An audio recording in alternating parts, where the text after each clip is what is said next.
ആശ, പാട്ട് നമ്മൾ ഇവിടെ വെച്ച് ചിത്രീകരിക്കുന്നു. പാട്ടിന്റെ അവസാനം ആവുമ്പോഴേക്കും ആശ ആ മൊട്ടക്കുന്നിന്റെ നെറുകയിലെത്തുന്നു. അതിനപ്പുറത്ത് നമ്പ്യാർ സാറിന്റെ 2 ആൾ കാത്തിരിക്കുന്നുണ്ടാവും. അവരെ ഒന്ന് പിടിച്ചു വലിച്ചയച്ച് ബൈക്കിൽ കാത്തിരിക്കുന്ന നമ്പ്യാർ സാറിന്റെ അടുത്തേക്ക് കൊണ്ടുപോകുന്നു. അതാണ് ഷോട്ട്. മനസ്സിലായല്ലോ? ടേക്കിലേക്ക് പോവാ അല്ലേ? റെഡി? പിള്ളേ, ആ 2 പേരെവിടെ? അവർ ഇനി എത്തിയിട്ടില്ല സാർ. അവർക്ക് വേണ്ടി കാത്തിരിക്കാൻ പറ്റില്ല. വേറെ ആരെയും വിളിച്ച് വേഷടിക്കും.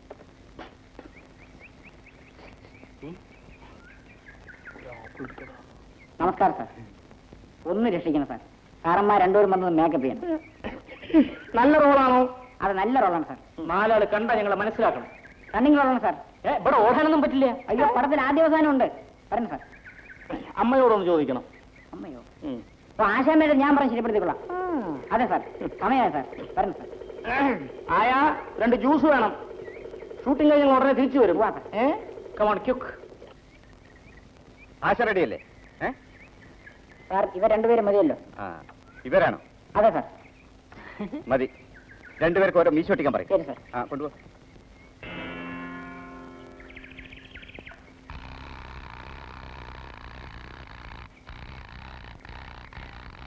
എടാ, ആദ്യത്തെ അഭിനയം തന്നെ കടു കട്ടിയ. ആദ്യം തന്നെ കയറ്റ. അപ്പൊ അഭിനയത്തിലും കയറ്റമായിരിക്കും. ശരിയാ. കാലം തെറ്റിയാ പ്രൊഡ്യൂസർ നമ്മളെ മറന്നിട്ടില്ല. ഭക്ഷണം, കാപ്പി, ജ്യൂസ് എല്ലാം ചെയ്യാം. എടോ, ഷൂട്ടിംഗ് കഴിയുമ്പോഴേക്കും ഞങ്ങൾക്ക് 2 ഇളനീര് കൊണ്ടുവരണം. ഇതേ കൂടാതെ 2 പാക്കറ്റ് ട്രിപ്പിൾ 5 സിസ്റ്റേഴ്സ് കൂടി വേണം, മറക്കരുത്. ഞങ്ങൾ വരാൻ അല്പം വൈകിപ്പോയി. Sorry sir. നിങ്ങളുടെ ഭാഗം അഭിനയിക്കേണ്ടത് ഞങ്ങളാ. അയ്യോ, അപ്പൊ നമ്മുടെ ചാൻസ് പോയോ? ചാൻസ് പോയിട്ടൊന്നുമില്ല സാർ. ഡയറക്ടർ ഒരു അഡ്ജസ്റ്റ്മെന്റ് പറഞ്ഞിട്ടുണ്ട്. സാറിനെയും ഇദ്ദേഹത്തെയും മരത്തിൽ കെട്ടിയിട്. പാട്ടിന്റെ ഇടയ്ക്കിടയ്ക്ക് നിങ്ങളുടെ മുഖം സ്ക്രീനിൽ വന്നുകൊണ്ടേയിരിക്കും. ഒരു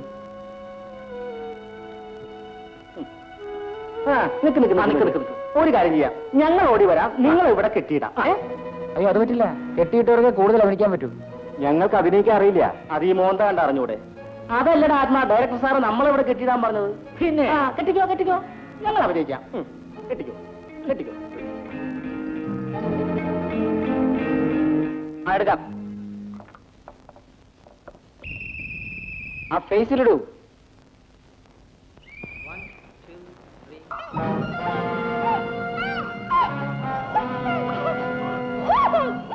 ഞങ്ങൾ അയച്ചു വിടറാ, ഞങ്ങൾ അയച്ചു വിടറാ.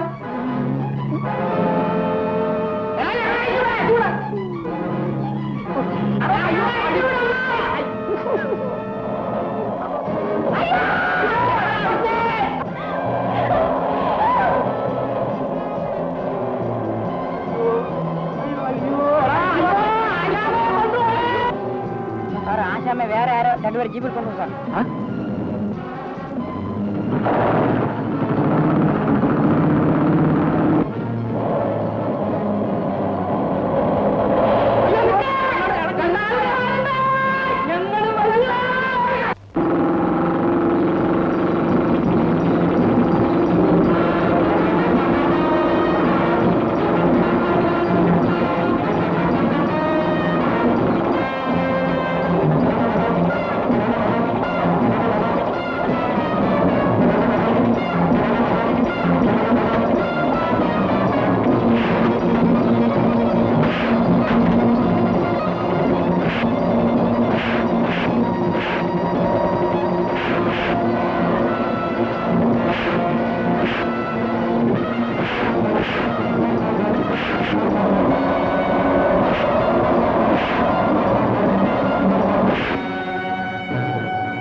സാരമില്ല. ജബിൽ കയറും.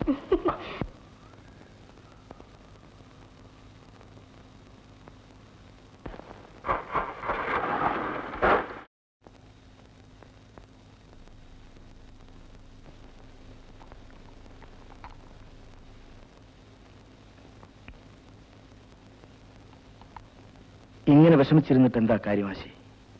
ഇതാ കാപ്പ് കുടിക്കൂ. എന്ത് ചെയ്യണമെന്ന് നമുക്ക് ആലോചിക്കാം. അയാളെ ഇനിയും വെറുതെ വിടുന്നത് ആപത്താണ് രഘുവേട്ട. പേടിച്ച് പേടിച്ചാണ് ഞാൻ ഓരോ ദിവസവും കഴിയുന്നത്. രഘുവേട്ട,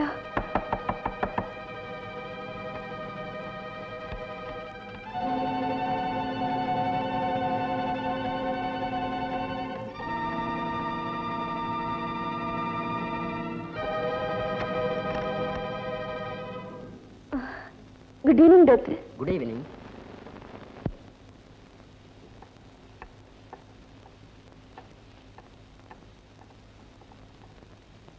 ഇപ്പോഴെങ്ങനെയുണ്ട്?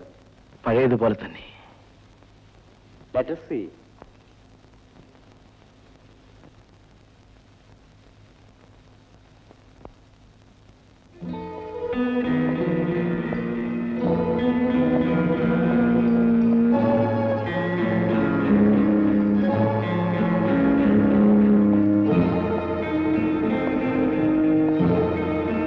നമ്മൾ ഇവിടെ വന്ന് ഇത്രയും നാളായിട്ടും നമ്മുടെ ലക്ഷ്യം നിറവേറിയിട്ടില്ല. അവളെ ഇങ്ങനെ വിടുന്നത് അപകടമാണ്. ഇനി എന്താണ് ഇതിനൊരു വഴി? വഴി ഞാൻ പറഞ്ഞുതരാം. അവൾ ദിവസവും ആ രഘുവിന്റെ വീട്ടിൽ നിന്നും വളരെ വൈകിയെ തിരിച്ചു വരാറുണ്ട്. വഴിയിൽ വെച്ച് നിങ്ങൾ അവളെ പിടിച്ചു കെട്ടി ഇവിടെ എന്റെ മുമ്പിൽ എത്തിക്കണം.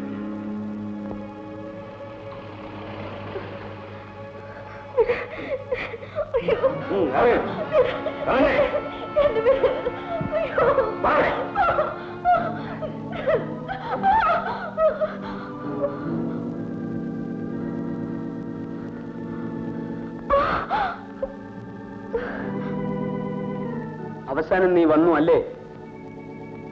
എനിക്ക് നീ കുറെ കത്തുകൾ എഴുതണം. പല ഡേറ്റുകളിട്ട് ഞാൻ എഴുതി വെച്ചിട്ടുണ്ട്. അതൊന്ന് പകർത്തി ഒപ്പിട്ട് തന്നാ മതി.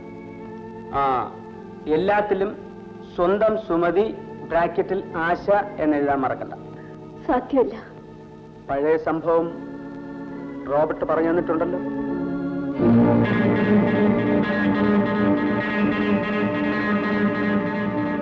അതിവിടെ വീണ്ടും ആവർത്തിക്കും.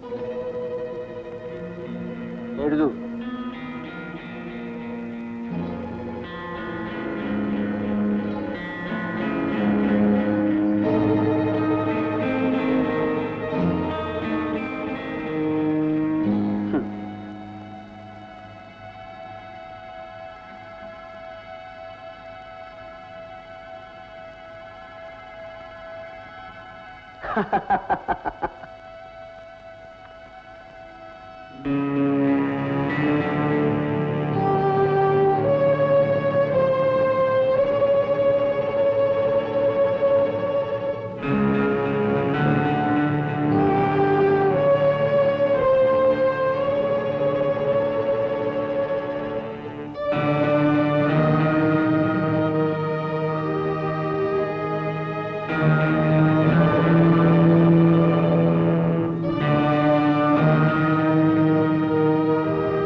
ചോദ്യം കൂടി.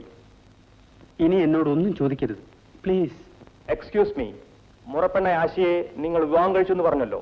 നിങ്ങളുടെ സമ്മതമില്ലാതെ ആശ ഒളിച്ചോടാൻ കാരണം എന്താ? സിനിമയിൽ അഭിനയിക്കണമെന്ന് അവൾ നിർബന്ധം പിടിച്ചു. ഒരിക്കലും സമ്മതിക്കില്ലെന്ന് ഞാൻ പറഞ്ഞു. ഞാനറിയാതെ അവൾ നാട് വിട്ടു. ഇവിടെ വന്നതിന് ശേഷം നിങ്ങൾ ആശയെ കണ്ടിരുന്നോ? പലതവണ കണ്ടു. എന്നോടൊപ്പം വരാൻ ഞാൻ കെഞ്ചി അപേക്ഷിച്ചു. ഇപ്പോൾ അഭിനയിച്ചുകൊണ്ടിരിക്കുന്ന പടങ്ങൾ പൂർത്തിയായാൽ എന്നോടൊപ്പം വന്ന് താമസിക്കാമെന്ന് അവൾ എനിക്ക് വാക്ക് തന്നിരുന്നു. ഇനി എന്തെങ്കിലും പറയാനുണ്ടോ? ഒന്നുമില്ല. എന്റെ എല്ലാം എനിക്ക് നഷ്ടപ്പെട്ടു. ഇനി കഴിയും വേഗം എനിക്ക് മരിച്ചാൽ മതി. ഇതാണ് എന്റെ പ്ലാൻ. എന്ത് തോന്നുന്നു? വണ്ടർഫുൾ. അവൾ എഴുതുന്ന ഓരോ കത്തും നമുക്ക് വലിയ തെളിവായിരിക്കും. നടിയുടെ ഇമേജ് നഷ്ടപ്പെടുമോ എന്ന് ഭയന്ന അവൾ സുഖകരമായ വിവാഹ ജീവിതം മറച്ചുവെക്കാൻ ആഗ്രഹിച്ചു. കറക്റ്റ്? അത് ശരിയാണ്. പക്ഷെ നമ്മുടെ പരിപാടികൾ പൊളിക്കാൻ ആ കണ്ണുകൊട്ടം ബാക്കിയുണ്ടാവുമല്ലോ.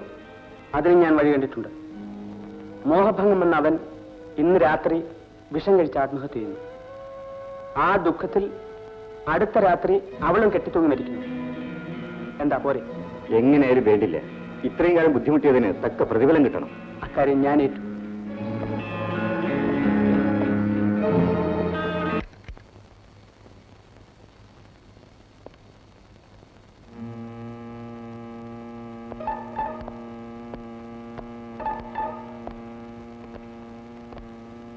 ആരാണത്?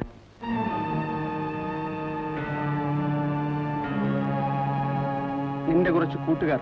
ഓ, മിസ്റ്റർ പ്രതാപനാണല്ലേ. എന്നെ തേടിയായിരിക്കും മുകളിലേക്ക് പോകുന്നത്. വരൂ, ഇരിക്കൂ. എനിക്ക് വെളിച്ചത്തിന്റെ ആവശ്യമില്ലാത്തതുകൊണ്ട് പലപ്പോഴും ഞാൻ ലൈറ്റ് ഇടാറില്ല. സോറി. വരൂ, ഇരിക്കൂ മിസ്റ്റർ പ്രതാപൻ. രഘു, ഇത് നമ്മുടെ അവസാനത്തെ കൂടിക്കാഴ്ചയാണ്. Very good. അപ്പോൾ നിങ്ങൾ സ്ഥലം വിടാൻ തന്നെ തീരുമാനിച്ചു അല്ലേ? ഞങ്ങളല്ല, നീ. ഈ ലോകത്തു നിന്നും എന്നേക്കുമായി നിന്നെ യാത്ര അയക്കാനാണ് ഞങ്ങൾ വന്നത്. ഓഹോ, റോബർട്ടിനെ യാത്രയാക്കിയതുപോലെയല്ലേ? കമോൺ, വഴിക്കണ്ട.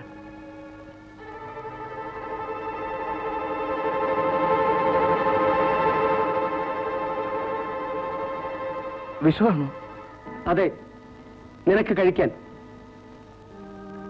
കഴിക്കൂ. നീ ഇത് ചെയ്യുമെന്ന് എനിക്കറിയാമായിരുന്നു. എന്റെയും ആവശ്യം അതാണ്. മനസ്സിലായില്ല. വിഷം കഴിച്ചവന്റെ വിരലടയാളം കുപ്പിയിൽ വേണ്ടേ? അത് കിട്ടി. നിനക്കുള്ളത് ഞങ്ങൾ വേറെ കൊണ്ടുവന്നിട്ടുണ്ട്. അത് നിന്റെ കയ്യിൽ തരില്ല. പക്ഷേ അത് നിന്നെ കൊണ്ട് ഞങ്ങൾ കുടിപ്പിക്കും. ഗുഡ്. That is planning.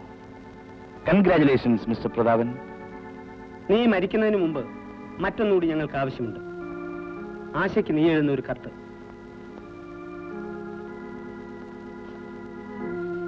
ഇതാണ് എഴുതേണ്ടത്. പ്രിയപ്പെട്ട ആശയ്ക്ക്, മറ്റൊരുത്തന്റെ ഭാര്യയായ നിന്നോടൊപ്പം ജീവിക്കാൻ എനിക്ക് സാധിക്കുന്നില്ല. നിന്നെ പിരിഞ്ഞ് കഴിയാനും എനിക്കാവില്ല. അതുകൊണ്ട് ഞാനൊരു അവസാന തീരുമാനമെടുത്തു. മാപ്പ് തരൂ. ഇതാ കടലാസും പേനയും. എഴുതൂ. അതിരിക്കട്ടെ, ഇതിലെ മഷിയുടെ നിറം എന്താണ്? നീല. മിസ്റ്റർ പ്രതാപൻ, നിങ്ങളൊരു ബുദ്ധിയുള്ള വിഡ്ഢിയാണ്. ഈ കടലാസ് നോട്ട് ബുക്കിൽ നിന്ന് കീറിയെടുത്തതാണല്ലേ?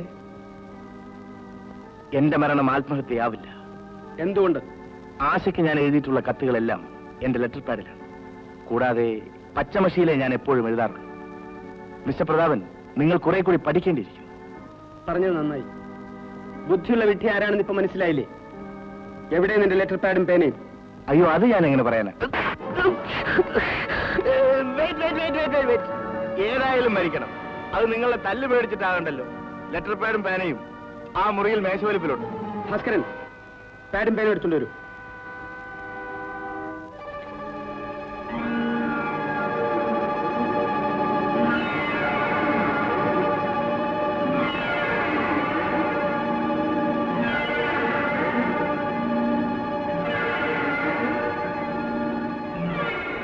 മേശവലിപ്പിലില്ല. ഇല്ലേ? പിന്നെ ഞാനത് എവിടെ വെച്ചു? ആ മുറിയിൽ തന്നെ വെച്ചതാണല്ലോ. തെരഞ്ഞെടുക്കാൻ ഞങ്ങൾക്ക് നേരമില്ല. പോയെടുത്തോണ്ട് വരൂ.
തീരെ പ്രതീക്ഷിച്ചില്ലല്ലേ? ആർക്കു വേണ്ടിയും ഞാൻ ഇത്രയധികം കാത്തിരുന്നിട്ടില്ല. നിനക്ക് വേണ്ടി കാത്തിരുന്നു. എന്റെ വഴിയിലേക്ക് നീ വന്നു ചേരുമെന്ന് ഞാൻ വിചാരിച്ചു. പക്ഷേ നീയും നിന്റെ കാമുകനും ചേർന്ന് എന്നെ വെട്ടിയാക്കി. ഇനിയും വെട്ടിയാകാൻ ഞാൻ തയ്യാറില്ല. നീ എന്നെ അനുസരിക്കുമോ എന്ന് എനിക്ക് ഇന്നറിയണം.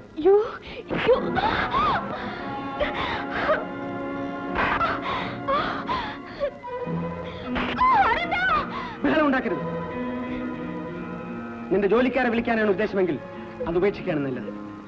അവർ കേൾക്കുന്നത് നിന്റെ ശബ്ദമായിരിക്കും. പക്ഷെ അവർ വന്നാൽ കാണുന്നത് നിന്റെ ശവമായിരിക്കും. ദയവ് ചെയ്ത് നിങ്ങൾ എന്നെ ഉപദ്രവിക്കാതെ പോകൂ. പോകാം. പക്ഷേ അതിന് നീ അല്പം ചെലവ് ചെയ്യേണ്ടി വരും. എന്ത് വേണമെന്ന് പറയൂ. ഇതുവരെയുള്ള നിന്റെ സമ്പാദ്യം മുഴുവൻ. എത്രയുണ്ടാവും? 4-5 ലക്ഷം കാണും. ഇനഫ്. എനിക്കത് മതി. അത്രയും തുക നീ തരികയാണെങ്കിൽ നമ്മുടെ ബന്ധം നിയമപരമായി വേർപെടുത്തി എന്നേക്കുമായി ഞാൻ പൊയ്ക്കൊള്ളാം. നിങ്ങൾ ദുഷ്ടനാണ്. 2000 രൂപയ്ക്ക് ഒരിക്കൽ നിങ്ങൾ എന്നെ വിറ്റു. അത് പഴയ കഥയല്ലേ? റോഡിലിട്ട് ജീപ്പ് പിടിച്ച് നിങ്ങൾ എന്നെ കൊല്ലാൻ ശ്രമിച്ചു. എന്റെയും നിന്റെയും ഭാഗ്യം, നീ മരിച്ചില്ല. ദൈവം പ്രതാപന്റെ കൂടെയുണ്ട്. ലക്ഷങ്ങൾ എനിക്ക് തരാനായി അവൻ നിനക്ക് ആയുസ് തന്നു. സംശയിച്ചു നിൽക്കണ്ട. ഓരോ നിമിഷവും എനിക്ക് വിലപ്പെട്ടതാണ്. പറഞ്ഞ തുക തരാൻ തയ്യാറാണെങ്കിൽ മറ്റാരും അറിയാതെ കാര്യങ്ങൾ നമുക്ക് ഭംഗിയായി തീർക്കാം. ശരി, ഞാൻ ചെക്ക് തരാം. സുമതി, ഇനിയും എന്നെ തോൽപ്പിക്കാമെന്ന് വിചാരിക്കണ്ട. എനിക്ക് പണമായി തന്നെ വേണം. പണം ഞാൻ ഇവിടെ വെക്കാറില്ല. രഘുവിന്റെ വീട്ടിലാണ്. എവിടെയായാലും ശരി, എനിക്കത് ഉടനെ വേണം. വരൂ.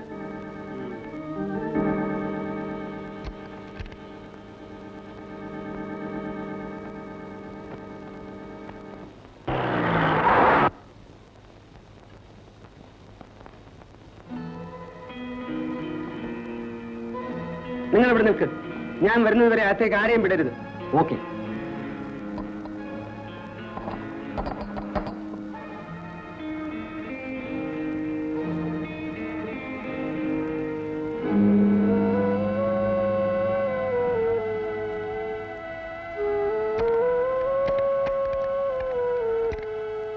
അദ്ദേഹം ഇടില്ലെന്ന് തോന്നുന്നു. പണം ഇരിക്കുന്ന എവിടെയാണെന്ന് നിനക്കറിയില്ലേ? അറിയാം. മാറും.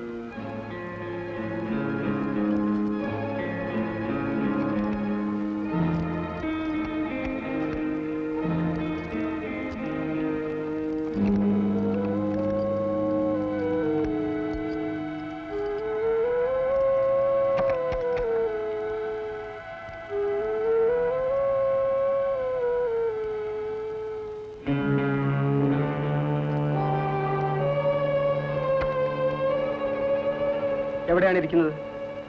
ഞാൻ എടുത്തോണ്ട് വരാം.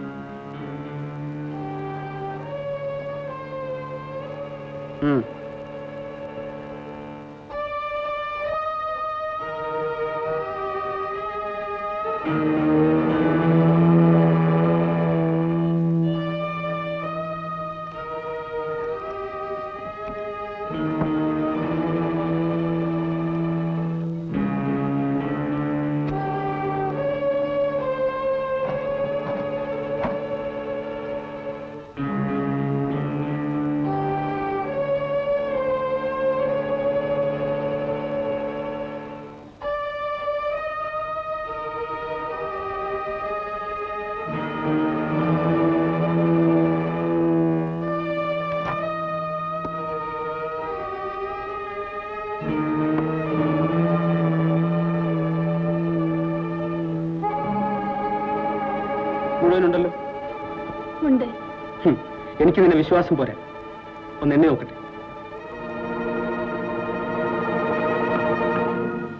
നിങ്ങൾ ദുഷ്ടനാണ്. 2000 രൂപയ്ക്ക് ഒരിക്കൽ നിങ്ങൾ എന്നെ വിറ്റു. അത് പഴയ കഥയല്ലേ. റോഡിലിട്ട് പിടിച്ച് നിങ്ങൾ എന്നെ കൊല്ലാൻ ശ്രമിച്ചു. എന്റെയും നിന്റെയും ഭാഗ്യം, നീ മരിച്ചില്ല. ദൈവം പ്രതാപന്റെ കൂടെയുണ്ട്. ലക്ഷങ്ങൾ എനിക്ക് തരാനായി അവൻ നിനക്ക് ആയുസ് തന്നു.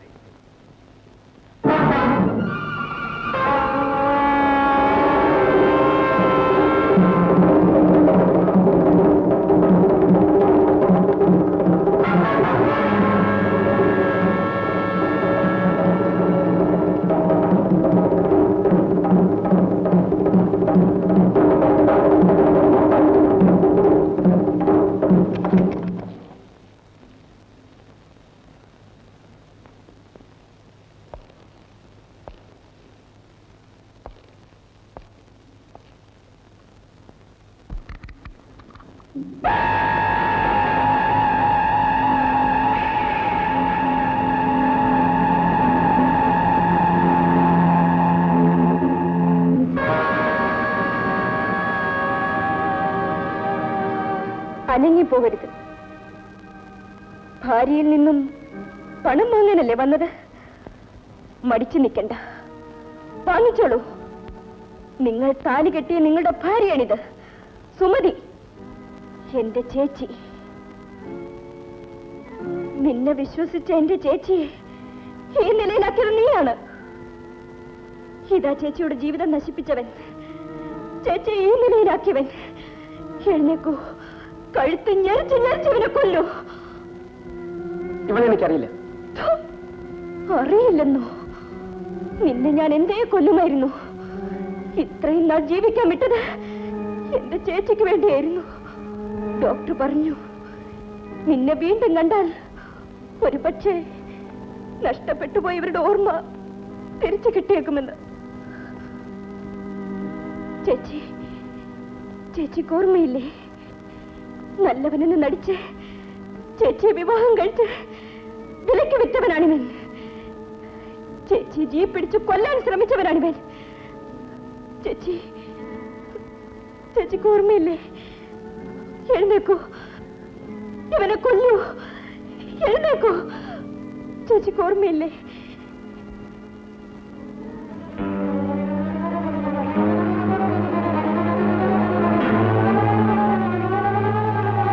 എഴുന്നേക്കൂ ചേച്ചി, എഴുന്നേക്കൂ, എഴുന്നേക്കൂ.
Mister Prathapan, you are under arrest. അന്ധനായ പാട്ടുകാരനല്ല, നിന്നെപ്പോലുള്ള സാമൂഹ്യദ്രോഹികളെ മെരുക്കിയെടുത്ത് പാഠം പഠിപ്പിക്കാൻ വേഷം കെട്ടേണ്ടി വന്ന പോലീസ് ഉദ്യോഗസ്ഥൻ. നീ നിന്റെ കൂട്ടുകാരെ ഏൽപ്പിച്ച ജോലി അവർ ഭംഗിയായി നിർവഹിക്കുന്നുണ്ട്. അവരെന്റെ വീടിന്റെ കാവൽക്കാരാണ്. നോക്കൂ.